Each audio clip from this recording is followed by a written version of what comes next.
Ya, assalamualaikum warahmatullahi wabarakatuh. Kembali lagi bersama saya, dan seperti biasa kali ini kita akan membahas materi pelajaran sejarah Indonesia, dan temanya kali ini adalah asal-usul nenek moyang bangsa Indonesia. Dan ini merupakan salah satu materi yang amat sangat menarik karena kita tahu bahwa di negara kita itu memiliki banyak sekali suku dan bangsa, dan ini merupakan suatu kebinekaan yang perlu kita banggakan dan kita pupuk. Nah, maka dari itu kita harus mengetahui asal-usul nenek moyang kita. Nah, sekarang kita lanjut aja ya di slide selanjutnya itu.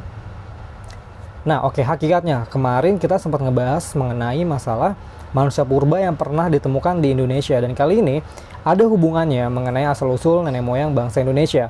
Nah, hakikatnya nih ya, manusia purba diperkirakan telah ada pada masa zaman Pleistosen. Keadaan alam yang masih belum stabil merupakan tantangan untuk manusia pada saat itu berkembang, berevolusi, dan bermigrasi. Nah, ada kata bermigrasi nih. Berarti dengan kata lain, ada perpindahan penduduk atau orang atau manusia di suatu tempat ke tempat yang lain. Nah, intinya itu dulu ya. Nah, dan teori ini, teori asal-usul nenek moyang bangsa Indonesia ini terbagi menjadi 3. Ada teori Afrika, teori Yunan, dan teori Nusantara. Dan ketiga teori ini akan kita bahas secara detail ya. Sekarang kita bisa lanjut ke slide selanjutnya itu.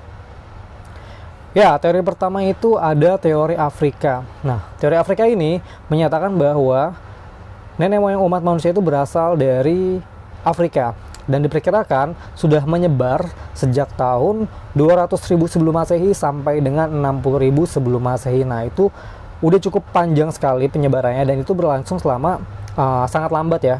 Karena posisinya kan pada saat itu suasana alamnya masih belum stabil. Nah, di sini juga ada keterangan bahwa suhu bumi menurun menyebabkan terbentuknya es di bagian utara bumi, di antara Eropa bagian utara dan juga Amerika bagian utara, dan permukaan air menurun.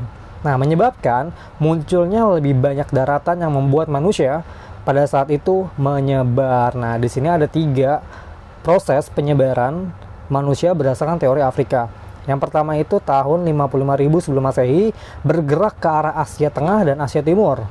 Yang kedua ada tahun 45.000 sebelum Masehi menyebar ke arah Rusia dan memasuki Eropa. Yang ketiga tahun 40.000 sebelum Masehi manusia sudah tersebar luas di wilayah Afrika, Eropa, Asia Tenggara, Asia Tengah, dan juga Australia. Nah, ini merupakan 3 proses penyebaran manusia berdasarkan teori Afrika ya. Sekarang kita lanjut ke slide selanjutnya. Nah, dan ini merupakan peta penyebaran manusia berdasarkan teori Afrika. Ada 3 keterangan di sini. Ada Homo sapiens, Homo neanderthalensis, dan juga hominid awal. Penyebarannya juga cukup jelas untuk wilayahnya, dan juga peta rutenya penyebaran juga cukup jelas di sini ya. Kita bisa lanjut di slide selanjutnya. Masih di teori Afrika juga, bukti peradaban manusia purba pada saat itu telah ditemukan beberapa bukti nih. Contohnya adanya pabrik cat, ada gerinda, ada palu batu, ada cangkang tiram, dan juga tulang binatang. Nah, dalam kehidupannya cat ini juga digunakan untuk berbagai macam kehidupan nih, dan juga kegiatan manusia pada saat itu. Contohnya membuat bahan kosmetik, membuat gambar simbolik, upacara ritual, membuat dekorasi, dan juga melindungi diri dari serangga. Selain itu juga ditemukan cangkang tiram di Goa Blombos, Afrika Selatan. Contohnya gambarnya ada ya di slide PowerPoint-nya. Nah, seperti itu untuk penyebaran manusia berdasarkan teori Afrika. Nah, kita bisa lanjut lagi. Masih di teori Afrika juga. Nah, menurut teori ini ya, keberadaan manusia purba di Indonesia seperti Meganthropus paleojavanicus, Pithecanthropus erectus, Homo waldensiensis, Homo siloensis itu tidak mempunyai hubungan langsung dengan manusia Afrika. Nah, ada penyebabnya nih. Ini ada 3 penyebab. Yang pertama itu adalah manusia purba di Indonesia atau Jawa diyakini sudah punah sebelum kedatangan manusia Afrika. Nah, yang kedua, manusia purba Indonesia ini punah karena keterbatasan kemampuan dalam strategi menyesuaikan diri dengan alam. Yang ketiga, manusia Afrika diyakini memiliki strategi hidup yang lebih baik dibanding penduduk asli manusia Jawa atau manusia yang ada di Indonesia pada saat itu. Nah, ini merupakan faktor-faktor yang mempengaruhi teori ini ya, teori Afrika ini.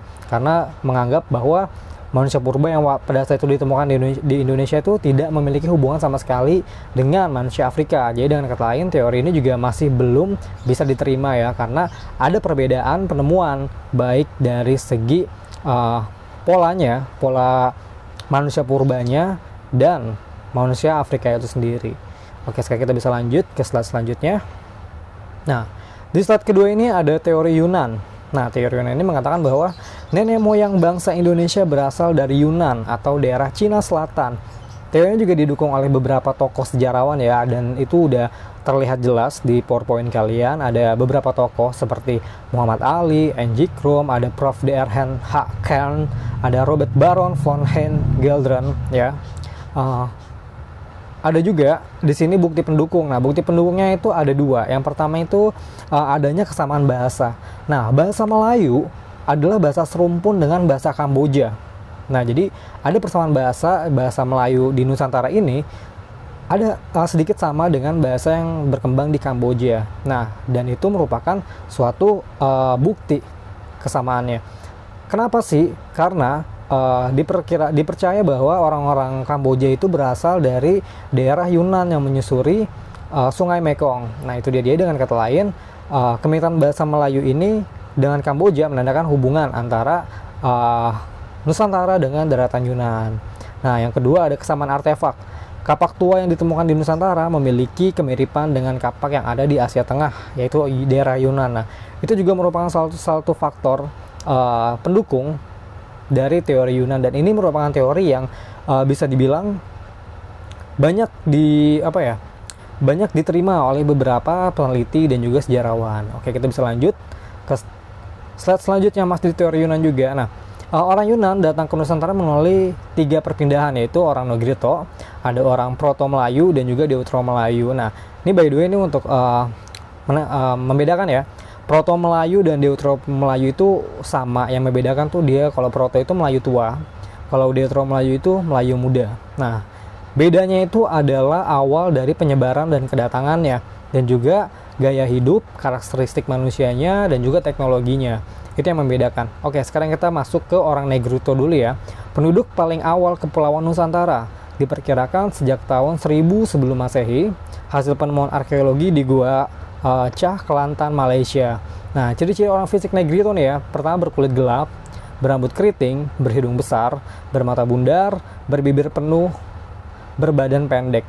Nah, ini orang-orang Negrito ini tuh lebih banyak mendiami wilayah di Malaysia. Itu dia. Nah, itu merupakan suku asli Malaysia, orang-orang Negrito. Nah, itu dia. Oke, sekarang kita bisa lanjut. Nah, ini ada dua tadi yang saya sebutkan, ada Proto Melayu dan juga Deutero Melayu. Jelas juga keterangannya ada Melayu tua dan juga Melayu muda. Nah, kita masuk ke Melayu tua dulu atau Proto Melayu. Nah, Proto Melayu ini diperkirakan telah ada pada tahun 2500 sebelum Masehi ke Nusantara, dan peradabannya lebih maju dibanding orang Negrito. Mahir dalam bercocok tanam, keturunan Melayu tua itu contohnya ada suku Dayak, suku Toraja, Batak, dan juga suku Papua. Nah, itu merupakan contoh dari suku-suku di Indonesia yang termasuk ke dalam kategori orang-orang Proto Melayu. Nah, mahir dalam bercocok tanam berarti pada saat orang-orang Melayu ini datang ke Indonesia, mereka tuh udah menerapkan sistem bercocok tanam ya, atau bertani. Itu dia. Nah, yang kedua ini ada Deutero Melayu atau Melayu muda. Diperkirakan ada tuh pada tahun 1500 sebelum Masehi ke Nusantara. Mahir dalam berlayar. Keturunannya itu contohnya nih yang sekarang ada di Indonesia itu suku Jawa, suku Minang, suku Bugis, dan juga beberapa suku yang ada di Sumatera bagian timur. Nah, itu tuh contohnya dari suku-suku turunan dari Deutero Melayu ya.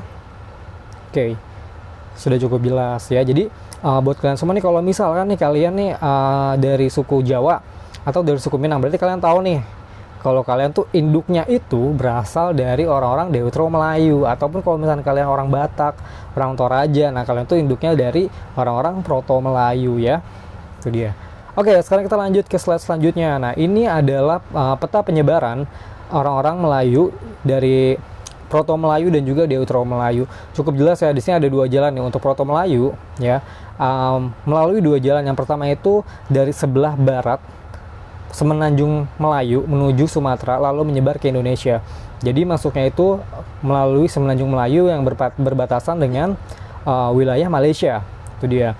Nah, ada lagi di jalur kedua itu dari sebelah timur melalui Filipina masuk ke Sulawesi dan menyebar ke Indonesia. Jadi itu di bagian atasnya Indonesia nih, masuknya dia di Filipina, masuk ke daerah Sulawesi. Jadi beda ya, ada 2 jalur ya tadi, jalur barat lewat Semenanjung Melayu, dan jalur timur itu dari wilayah Filipina masuk ke Sulawesi ya.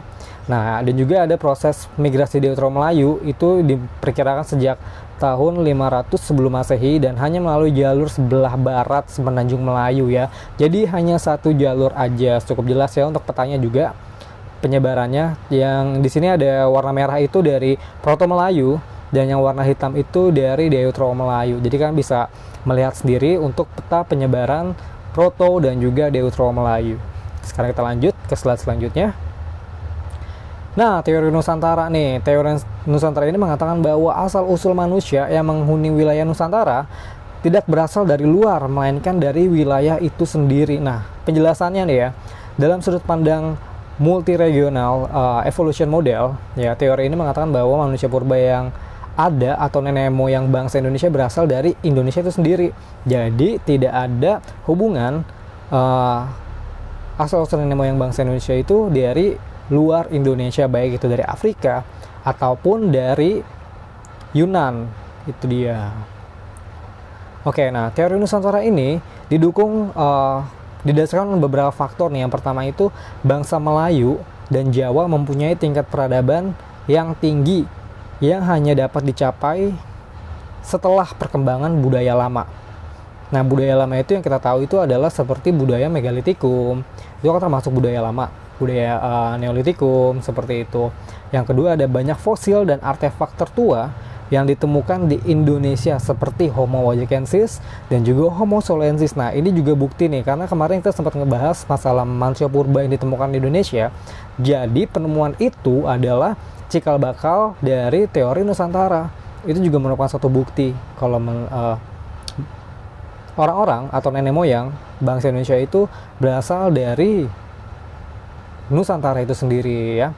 Nah, yang ketiga, bahasa yang berkembang di Nusantara itu rumpun Austronesia, berbeda dengan di Asia Tengah atau Yunan. Nah, itu ada perdebatan mengenai perbedaan bahasa. Gitu kan, ada yang menganggap bahwa kalau bahasa yang berkembang di Indonesia itu ada dari Kamboja atau Yunan, dan ini juga ada mengatakan lagi bahwa perkembangan bahasa di Indonesia itu dari rumpun Austronesia. Nah, ini kalau ini tuh merupakan suatu opsi dari ilmu sosial, jadi itu tidak harus kita saling mematahkan, tapi ini adalah opsi dalam ilmu pengetahuan sosial, karena ilmu pengetahuan sosial itu dia tuh selalu ada perkembangan ilmu gitu, dilihat dari kajian-kajian yang akan dikaji seperti itu.